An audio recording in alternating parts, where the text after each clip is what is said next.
the number one that I hear. Yeah. The number one that I hear. It isn't necessarily violent. It isn't because those rates are. It's the car break-in. Oh, the car break-in. By far, the thing people always say is like, girl, if you go to the city, don't park your car here, there, or watch where you park. Yes. How do you combat that? Most people, unfortunately, in some capacity, feel like they either have been or know someone who has been, a victim. I mean, my car got broken into right in front of my home, and then there was nothing in it. So that makes it even worse. It's like, I don't even have anything to steal because I know better, right? Yeah. But it's a tough thing, and we're going to keep working on that to combat it. The city has really, really intense problems. This flight from downtown, crime issues that have been out on the streets have all been kind of just completely catalyzed by COVID. According to the San Francisco Chronicle, nearly half of those surveyed in 2022 had been victims of theft, and 1 in 4 had been physically attacked or threatened in the past 5 years. Crime and homelessness has really taken our morale down. My neighbor has been hit on the head with a hammer and had to get 8 stitches. I mean, the pandemic was bad, but not as bad as now. They do graffiti, they defecate on the sidewalk, harass our customers. I have customers that was sitting in a table with his family. Somebody just grabbed his beer and ran away. Every morning, the first thing we have to check is around our store if there is any drugs or any human waste. So we have to clean that up. It's a little getting harder to run the small business here because of crime issues, homeless issues, and safety issues. Before, it was just no more homeless people who sleep outside. So if I tell them, to just say to move, but they will at least understand. But now, a lot of people seem to be out of their mind or something, and then some of them can turn really violent when I say something. The difference that I've seen over time is the acuity level of people on the streets.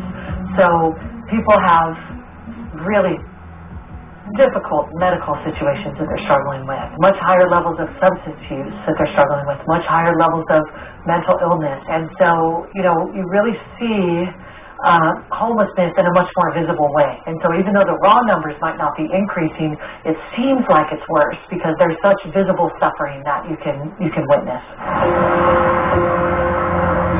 Your name's for the order. This is Adam Mesnick. He documents what he sees and posts it on his Twitter account, Better Soma. It was a combination of homelessness, needles, and feces that were the biggest issues. What do you think are the politics of homelessness? What does that mean? Here is politics before people. So people come second to the politics, the ideology, the social activism, the opinions. It is a drug and mental health issue, and it's really not a homeless problem. He's a business owner in Soma, or South of Market as it's called, a neighborhood in San Francisco. He's been sounding the alarm for years. You cannot drink a beer on the street right now, but you can shoot heroin, open air. That's Adam in 2018 on the drug crisis. Things were bad then, but 2020 brought a worldwide pandemic, which closed shelters and sent tent camps sprawling around the city. And then a fentanyl crisis. I've likened what's gone on over the last couple of years to the gold rush. The fentanyl rush, basically people have been given an opportunity to come here to use, to buy, to steal from stores, and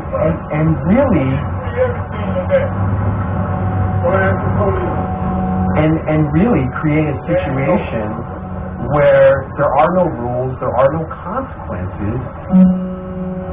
Do you think that the issue that has happened here with homelessness and drugs and mental illness is a policy failure? One thing to note, the fentanyl on the streets is the cheapest here in the entire country. Go figure. And the giveaways here are as free needles, free oil, free tents, free food, free assistance. in 2014 and 2015, if you would have asked me if I'd still be fighting about this in 2022, I would have told you that it probably wouldn't have been possible. How could they not have fixed any of this? But it's only consistently gotten worse. Coming up, lessons from leaders past and life on the streets.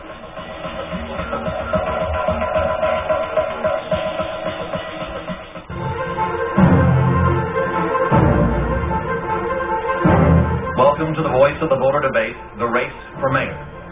This campaign is about the city and its future. It's also about dealing with the issue of homelessness and poverty, not with the cops, but in a way to give people a job who desperately need it. I do.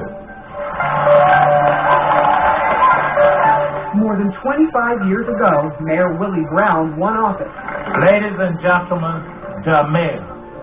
promising to solve San Francisco's homeless problem.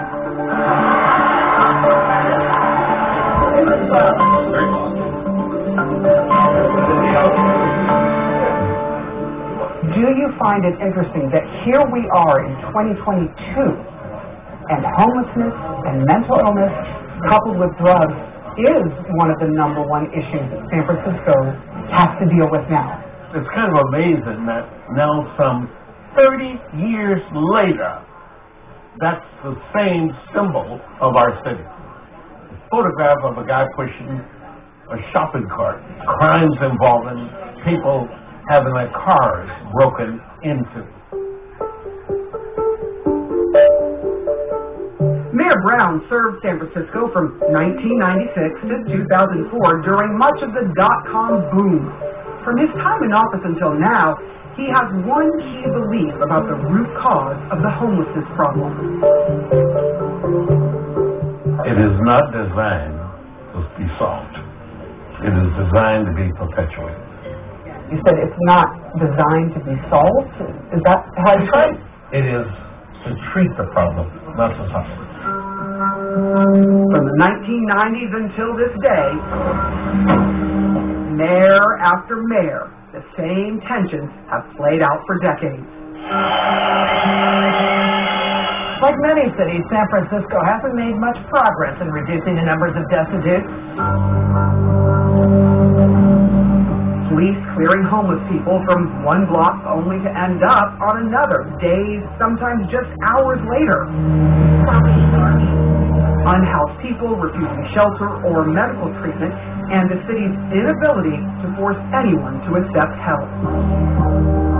There's people who truly don't believe that homelessness is solvable, and those people tend to really believe that people are choosing to be homeless, and they then, by association, support cracking down on homeless people, and that if you make it uncomfortable for them, they will simply disappear. Jennifer Friedenbach is the executive director of the Coalition on Homelessness. Her group has repeatedly sued the city for things like homeless suites, destruction of unhoused people's property, and a lack of affordable housing. Do you think that the perpetuating of the homeless issue and the drug issue is partly from the very people that say they're helping? And they would argue with me, and they would treat me as if I was a part of the Trump movement. Anybody who says it's okay for people to sleep on the streets, they are literally saying they're taking away my right to use those streets. And that should not be. More than 4,000 people live on these city streets. Drug addiction, mental illness, and skyrocketing rent all play a role here. The median rental cost in San Francisco for a one-bedroom is more than $3,000 a month. At nighttime, I go to different encampments and help the folks that need help. This is 50-year-old Cooper Aronia, a former firefighter turned street medic for the Coalition on Homelessness. I'm disabled, so I couldn't be a firefighter anymore, so I had to figure out what to do. She says she was injured on the job, and then about 7 years ago, a bad divorce was the final blow that landed her on the street. We're in this alleyway, but you do see these scenes all over the city. There are residents who are fed up. Do you understand they're looking at this saying, we cannot live like this? Yeah, I understand that, and I feel that, and then I hear that. The thing is like, then why is the city putting people in housing? Most of the people, you don't choose to be homeless. If you could make a policy on how to deal with the folks that have no homes, that are living on the streets, how would you handle it? What do you think the best way to deal with it is? I'll go to encampment after encampment, get your stuff squared away, keep just enough for a wheelchair to pass by. Be respectful of your neighbors. Don't be loud. We're all still Tabasco residents. The only difference between them and unhoused folks is how these have a roof over their head. As we walked down Erie Alley, I met a few other residents. Notably, no one was from San Francisco. Honestly, I mean, there's a lot more assistance for sure out here, compared to everywhere else. Ryan and Kaya are a young couple from Fresno. By their count, they've had to move their tent about 6 times in the past 4 months due to city sweeps. Do you feel like there is more assistance for you in this city compared to Fresno or other places that you've been? I mean, in a way, they give you more food. That I can see, place to showers, But like living wise, I mean, they say they try offering us assistance and stuff, but they always try splitting me and her up. Everyone we talked to here had been offered some type of housing, but all came with conditions they simply were not willing to accept. So they were basically saying, you have to sign your disability checks over to us, and in exchange, you get housing. Yeah, or the SRO, which is a single room occupancy in a not a nice place, And I'd rather stay on the street. There will be people that hear this and go, take the housing, it's safer. What do you say to them? I say, no, it's not. Crystal Erickson came here from Portland for a boyfriend, and soon, she says, got hooked on drugs. I've been offered a room a couple of times, and each time I end up slipping up just because I don't make the curfews. Back in 2020 and 2021, when the COVID crisis shut down homeless shelters, the city turned to alternatives like hotel rooms, trailers, and tent sites like these, where residents could isolate and quarantine. The city opened up some tent encampments that were kind of organized spaces, and that was very expensive. They were spending $70,000 per tent per year. They have to bring in all the electricity, they have to bring in the bathrooms, they have to bring in the showers. Most of those sites have closed down now. In the encampment, each tent costs anywhere between $60,000 and $80,000. If the city were just to give you $60,000 and say, here's this, what would you do with it? For myself, probably, I would probably go and buy more tents for folks and sleeping bags. But what about your housing? I mean, could you not afford something in the city for that? Here's the thing, is first class deposit is crazy. I mean, and there's not any real housing anyway. There's nothing affordable in this city right now. Coming up, more on those $60,000 tents for the homeless.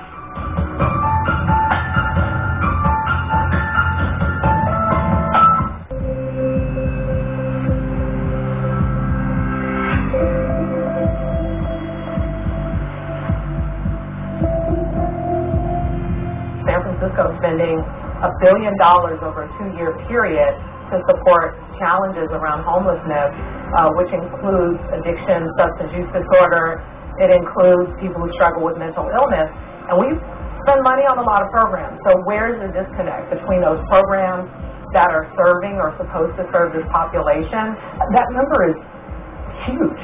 $1 billion over 2 years to try and get people off the street and off of drugs. People wonder how San Francisco can spend so much on this problem and only to see the problem get worse and worse. While the overall number of unhoused people is actually down over the last 3 years, those who remain on the streets are worse off. What we call homelessness is fundamentally a problem of untreated mental illness and drug addiction.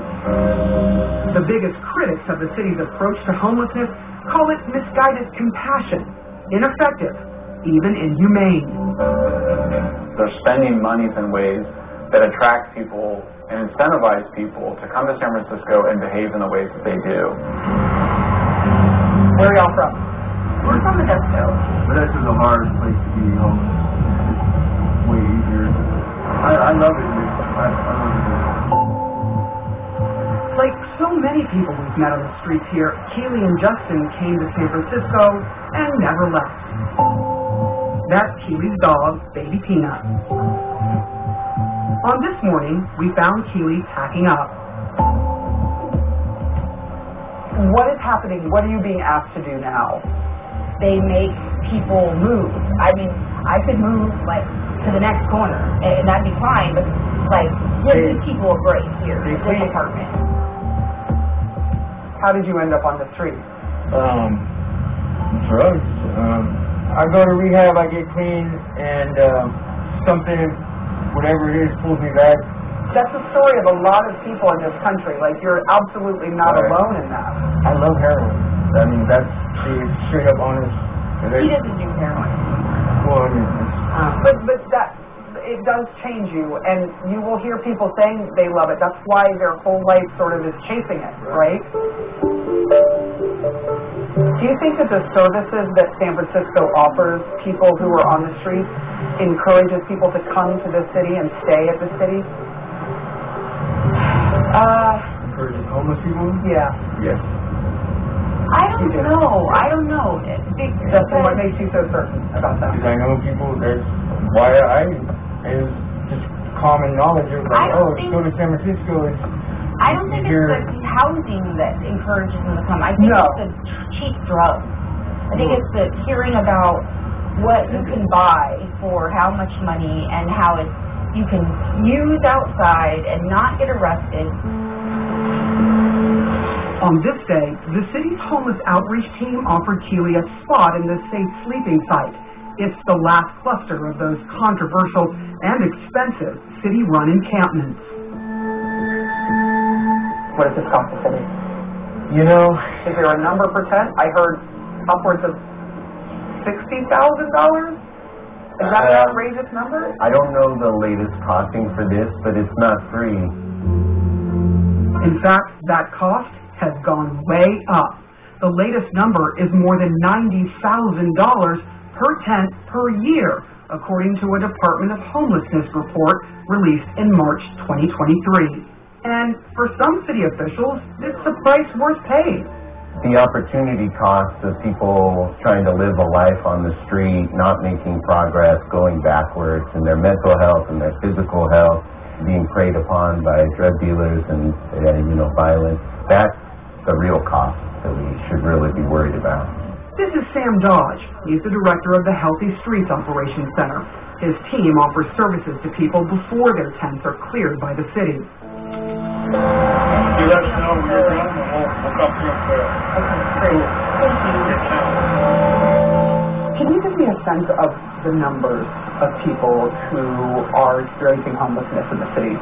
Well, it varies over the year, but at any one time it's about 8,000 people, and most of them are living unsheltered. There's a lot of criticism. You all face criticism. The city faces criticism. What do you say to people who are like, I don't want to see any of this. I don't want this to be a part of the city. Throw them out. Push them out. Sweep the streets and don't let people live like this. It's understandable, like, especially for the amount of money people pay to live here.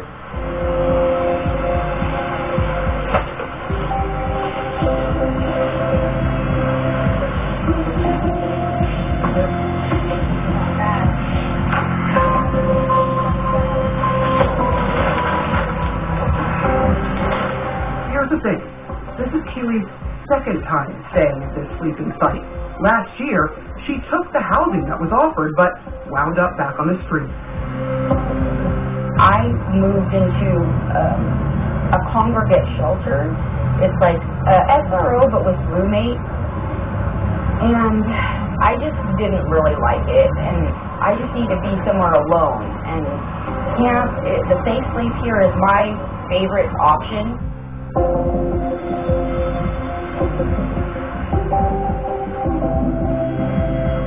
So they started at 10 a.m. telling them they had to clear their stuff. 10:45. It's clear. It's taken a few people from the city and some work on the part of the couple, but they're now off the street for now.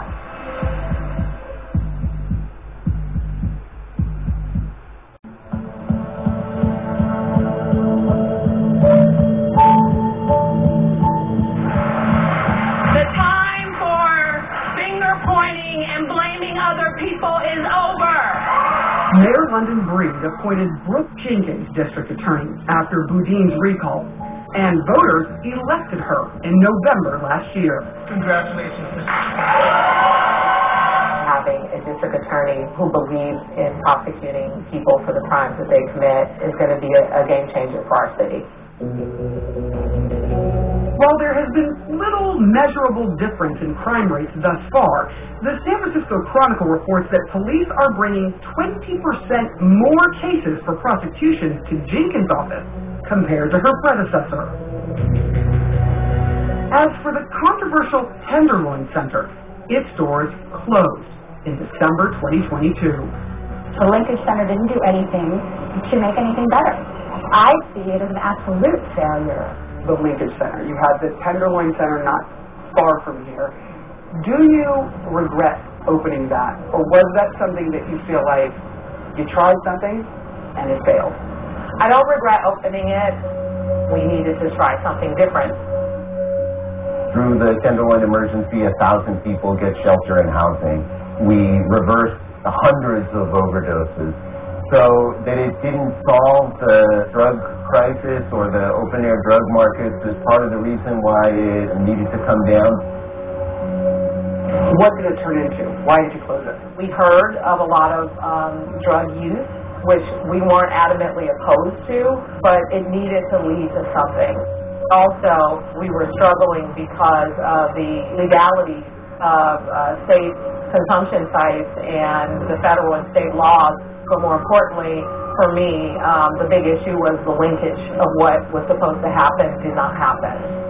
Do you think the city's policies and practices around drug use in the city are failing? It's not only just failing the person who's addicted to drugs, but it's failing homeowners, business owners, all the residents. Tanya's son is no longer on the streets. Roman served time in jail in 2022, then a court-ordered mental health and treatment program. San Francisco has not hid from our problems and our struggles with homelessness and housing and poverty and mental health crisis and drug crisis. We wear them on our sleeves. We debate them openly. We make investments. We experiment with different interventions and try to see what may work. Nothing's off the table. Do you get annoyed with the way people talk about this? Oh, yeah, I do. You hear people talk, and it'll be about a moment in time, and not the complete picture of the experience here. We met during the holiday season, and Mayor Breed is quick to point out the glimmers of hope and revitalization in her city. I mean, look at this line. This place must be the place to eat. From the ferry terminal and farmers market to a cleaned-up Union Square and other shopping areas with a beefed-up police presence. Have you changed because partly of the pandemic and because of the drug use and the influx of fentanyl? Did you feel yourself change? I went back to how I felt growing up in San Francisco when I didn't feel safe going outside. I was really heartbroken over the fact that people are living like that in this city, and it made me angry. You went back to your roots. It has been hard. It's been frustrating, and it doesn't mean we give up. We're not throwing up our hands. We're going to keep fighting to get this community to a place where these kids who are growing up there can go outside and play without fear.